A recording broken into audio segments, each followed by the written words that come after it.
തുറമുഖത്തിന്റെ രണ്ടാം ഘട്ട നിർമ്മാണത്തിന് ഔദ്യോഗിക തുടക്കം. മുഖ്യമന്ത്രി പിണറായി വിജയൻ ഉദ്ഘാടനം നിർവഹിച്ചു. ആഗോള കപ്പൽ ചാലിൽ കേരളത്തിന്റെ പേര് സുവർണ്ണ ലിപികളിൽ എഴുതപ്പെട്ടെന്ന് മുഖ്യമന്ത്രി പറഞ്ഞു. തുറമുഖത്തിന്റെ ശില്പി മുൻ മുഖ്യമന്ത്രി ഉമ്മൻചാണ്ടിയാണെന്ന് പ്രതിപക്ഷ നേതാവ് വി.ഡി. സതീശൻ പറഞ്ഞു. ഇന്ത്യയിലെ ആദ്യ ഓട്ടോമേറ്റഡ് തുറമുഖമായ വിഴിഞ്ഞം അന്താരാഷ്ട്ര ആഴക്കടൽ തുറമുഖത്തിൽ 4 ഘട്ടമായി പൂർത്തിയാക്കാൻ ആലോചിച്ച പദ്ധതിയാണ് വേഗം കൂട്ടി ഒറ്റഘട്ടമായി 17 വർഷം മുൻപ് പൂർത്തിയാക്കാൻ ഒരുങ്ങുന്നത്. 2 മദർഷിപ്പ് ഉൾക്കൊള്ളുന്ന 800 മീറ്റർ ബർത്തിൽ നിന്ന് 5 മദർഷിപ്പ് ഉൾക്കൊള്ളുന്ന 2000 മീറ്റർ ബർത്ത്, 4 കിലോമീറ്റർ പുലിമുട്ട്, ഒരു വർഷം 50 ലക്ഷം TEU കണ്ടെയ്നറുകൾ ഉൾക്കൊള്ളാവുന്ന ശേഷി, റോഡ് വഴിയുള്ള ചരക്ക് നീക്കം. അതിവേഗം വിഴിഞ്ഞം മാറുകയാണ്. അന്താരാഷ്ട്ര വ്യാപാര രംഗത്തെ വിസ്മയമായി മാറിക്കഴിഞ്ഞു.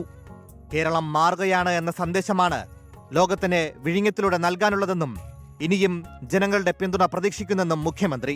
കേരളം മാറുകയാണ്, മുന്നേറുകയാണ്. ഇതാണ് ലോകത്തിൻ്റെ മുന്നിൽ നമുക്ക് നൽകാനുള്ള സന്ദേശം. ഇനിയും ഒരുപാട് കാര്യങ്ങൾ ചെയ്യാനുണ്ട് എന്നത് നമുക്കേവർക്കും അറിയാം.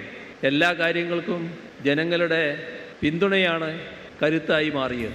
പദ്ധതിയുടെ ശില്പി മുൻ മുഖ്യമന്ത്രി ഉമ്മൻചാണ്ടിയാണെന്നും ആദ്യഘട്ടം പൂർത്തിയാക്കുന്നതിൽ കാലതാമസമുണ്ടായെന്നും പ്രതിപക്ഷ നേതാവ് വി.ഡി. സതീശന്റെ വിമർശനം. ഇത് യാഥാർത്ഥ്യമാക്കി തീർക്കാൻ മുൻകൈയെടുത്ത, ഇതിൻ്റെ ശില്പി എന്ന് നമുക്ക് വിശേഷിപ്പിക്കാൻ കഴിയുന്ന മുൻ മുഖ്യമന്ത്രി ശ്രീ ഉമ്മൻചാണ്ടിയെ ഞാൻ ഈ അവസരത്തിൽ സ്നേഹപൂർവ്വം അനുസ്മരിക്കുന്നു.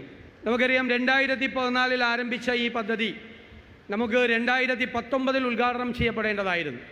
പക്ഷേ പല കാരണങ്ങളാൽ ഒന്നാം ഘട്ടം 5 വർഷം വൈകി 2024 നമ്മൾ ആരംഭിച്ചത്. പ്രധാനമന്ത്രിയുടെ ദീർഘവീക്ഷണമാണ് വിഴിഞ്ഞം തുറമുഖമെന്ന് കേന്ദ്രമന്ത്രി സർബാനന്ദ സോനോവാൾ പറഞ്ഞു. മുൻ മുഖ്യമന്ത്രി ഉമ്മൻചാണ്ടിയുടെ പങ്ക് ഓർമ്മിപ്പിച്ച കരുണാദാനി മുഖ്യമന്ത്രി പിണറായി വിജയന്റെ ഇടപാടുകളെയും പ്രശംസിച്ചു. To acknowledge the foundational role played by the late Shri Oman Chandi ji, under whose leadership this project was awarded and given its initial momentum. This continuity of the vision has been carried forward with exceptional resolve under the leadership of the Honorable Chief Minister. Road വഴിയുള്ള ചരക്ക് നീക്കത്തിന് വേണ്ടി ഹൈവേയിലേക്കുള്ള approach റോഡിന്റെ ഉദ്ഘാടനവും ചടങ്ങിൽ നടന്നു. 24 തിരുവനന്തപുരം. ലോകത്തെവിടെയായാലും ഏത് സമയത്തും 24 വാർത്തകളും ഓഗ്മെന്റഡ് റിയാലിറ്റി പാക്കേജുകളും എക്സ്പ്ലെയിനറുകളും വിശദമായി കാണാൻ ഞങ്ങളുടെ യൂട്യൂബ് ചാനൽ നിങ്ങൾക്ക് സബ്സ്ക്രൈബ് ചെയ്യാം.